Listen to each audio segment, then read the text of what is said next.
Assalamualaikum warahmatullahi wabarakatuh. Izin Pak, perkenalkan nama saya Tauku Muhammad Rezi. Hari ini saya akan menyampaikan tentang materi kaitan antara hadis dengan teknik industri. Nah, untuk mencari keterkaitannya, kita harus menjelaskan dulu terkait poin-poin dalam teknik industri. Yang pertama adalah efisiensi, yang kedua adalah produktivitas, standarisasi, manajemen kualitas, dan optimasi sistem. Nah, di sini saya akan menyampaikan 5 hadis yang berkaitan dengan itu semua. Yang pertama ialah manajemen kualitas dan profesionalisme atau quality management. Dalam teknik industri ada prinsip namanya TQM atau Total Quality Management atau pengerjaan yang presisi atau precision. Islam sangat menekankan agar setiap pekerjaan yang kita lakukan dengan standar kualitas yang tinggi atau itqan.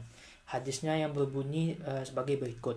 Sesungguhnya Allah Subhanahu wa taala mencintai jika salah seorang di antara kalian melakukan suatu perbuatan dan kemudian ia melakukannya secara itqan atau profesional, mapan dan sempurna. Hadis riwayat Tabrani. Nah, kedua ada hadis mengenai efisiensi dan eliminasi pemborosan atau lean manufacturing. Nah, inti dari sistem produksi lean manufacturing adalah mengeliminasi waste atau pemborosan yang terjadi di lingkungan pekerjaan. Hadisnya berbunyi sebagai berikut. Di antara kebaikan Islam seseorang adalah ia meninggalkan hal-hal yang tidak bermanfaat bagi dirinya. Hadis riwayat Tirmizi. Nah, hubungannya dalam teknik industri ialah segala aktivitas yang tidak memberikan nilai atau manfaat disebut pemborosan atau waste. Nah, hadis tersebut mengajarkan manusia untuk fokus pada hal-hal yang bermanfaat saja dan yang dapat memberikan manfaat kepada sesama. Dan yang ketiga, hadis mengenai keselamatan dan kesehatan kerja atau yang kita kenal dengan K3. Nah, dalam teknik industri mempelajari ergonomi untuk memastikan setiap pekerjaan yang kita lakukan harus mengikuti standar keselamatan agar pekerjaan yang kita lakukan itu bisa sustainable atau berkelanjutan. Nah, hadisnya yang berbunyi sebagai berikut. Budak-budak kalian adalah saudara kalian. Janganlah kalian membebani mereka dengan sesuatu yang mengalahkan atau menyusahkan mereka. Jika kalian membebani mereka, maka bantulah mereka. Hadis riwayat Bukhari. Nah, hubungannya hadis tersebut dengan K3 apa? Nah, dalam industri modern, kita diterjemahkan sebagai pengukuran beban kerja fisik dan mental, perancangan alat kerja yang ergonomis, serta penerapan regulasi K3 yang tepat. Nah, ketika kita melakukan suatu pekerjaan atau suatu tindakan, nah kita harus mengutamakan K3 dulu. Kenapa K3? Karena ketika kita melakukan suatu pekerjaan dengan tidak mengikuti standar, secara tidak langsung kita tidak mengamali atau meyakini bahwa hadis Islam yang menerapkan K3 tersebut.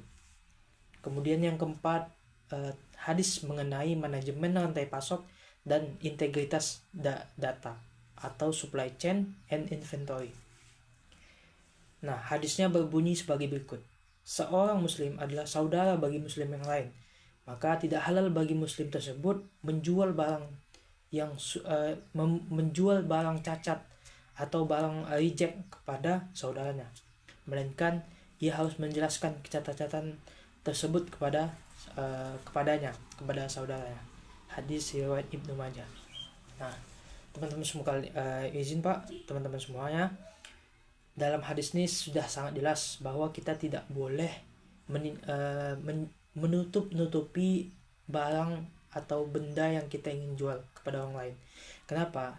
Ketika kita menutupi kekurangan barang yang seharusnya kita jelaskan juga, secara tidak langsung kita sudah menipu customer kita atau pelanggan kita. Nah, jika kita menipu customer atau pelanggan kita, nanti di kemudian hari mereka juga hilang kepercayaan kepada kita. Akhirnya apa yang kita jual tidak akan pernah dibeli orang lain. Nah, yang terakhir tentang manajemen waktu dan penjadwalan atau scheduling. Hadis berbunyi sebagai berikut. Manfaatkanlah 5 perkara sebelum datang 5 perkara. Yang pertama, waktu luang. sebelum datang waktu sempit, waktu sibuk. Kemudian muda sebelum tuamu, sehat sebelum sakitmu, kayamu sebelum miskinmu, dan hidupmu sebelum matimu. Hadis riwayat Al-Hakim. Nah, pengaturan waktu atau time and motion study adalah salah satu alat yang paling sederhana yang harus dikuasai di teknik industri. Hadis tersebut memotivasi kita untuk selalu melakukan perencanaan atau scheduling, yang mana ketika kita menerapkan sistem scheduling, diharapkannya pekerjaan yang kita laksanakan itu bisa tepat waktu dan sesuai dengan apa yang kita jadwalkan tersebut. Kesimpulannya dari hadis yang sudah saya bacakan tadi, teknik industri ini berfokus pada bagaimana merancang sistem yang efektif dan efisien. Sementara itu, hadis-hadis Nabi SAW memberikan landasan kepada kita bahwa etika dan spiritual, bahwa efisiensi dan efektivitas itu bukan sekedar untuk mendapatkan keuntungan semata atau mendapatkan profit, tapi juga menjadi bagian dari ibadah dan tanggung jawab kita sebagai pekerja maupun mahasiswa di hari ini. Mungkin sekian dari saya. Terima kasih kepada Bapak yang telah mengajarkan kami selama studi hadis tersebut.